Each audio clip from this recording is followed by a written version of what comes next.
Hey everybody, it's Joe and welcome to Shall We Play a Game. So I wanted to do a quick unboxing. I'm super excited because a game that I kickstarted has arrived today. This is actually a second edition of a game I had kickstarted even earlier than that.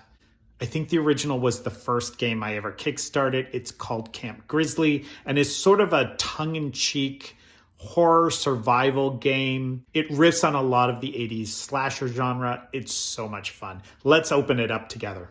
Shall we play a game? Okay, we're going to do this very, very carefully. I don't want to cut any of the good stuff on the inside. I appreciate the peanuts, but I hate the mess that they make. Okay, shrink wrap, we love that. Let's get this out of here. Nice. Hey, it's definitely a bigger box than the other one. And just for comparison, here you've got a sort of a side-by-side difference in the size. I remember receiving sort of the first edition when I kickstarted it, and it was a bit frustrating because they never really kind of completely fulfilled the Kickstarter. I remember receiving in the mail much later some cards that were part of an expansion, and the cards weren't even, the artwork wasn't even done. It was just partially finished, but apparently they sold the rights of the game to a different company, which sort of did its own thing with it. Books. Okay, so we've got the rule book here.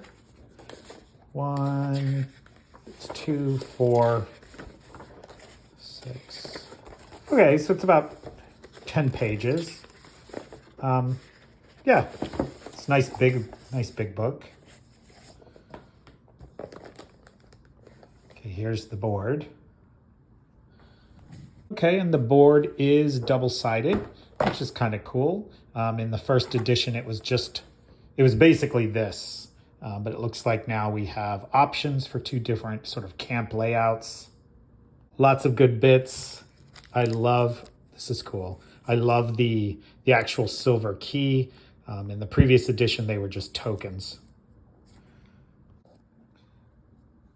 Okay, and here are the characters you can choose from to play. You're, again, camp counselors, and you're trying to stay alive from the serial killer.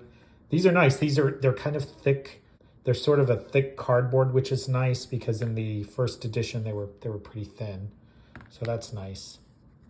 One of the things I loved about the original game that, again, is art. I'm always drawn to really cool, fun board game art.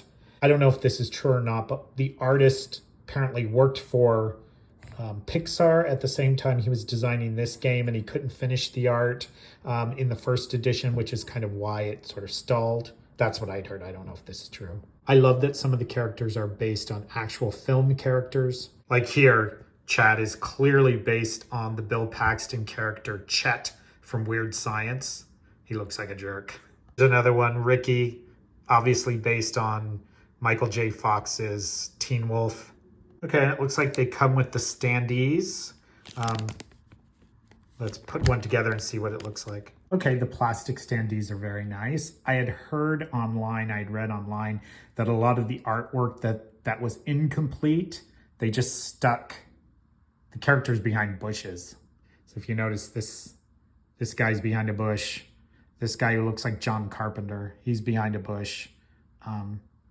Weird. It's a weird choice, but it works. I really like the wooden bits. Those are really nice. Although, like, the dice are exactly the same from the first edition. And when you consider they upgraded all the different bits, the dice are pretty basic. And there's Otis, the man. The killer you're trying to stay away from. I like this new board. This is really nice. The wooden pieces and this heavy cardboard. Very, very nice.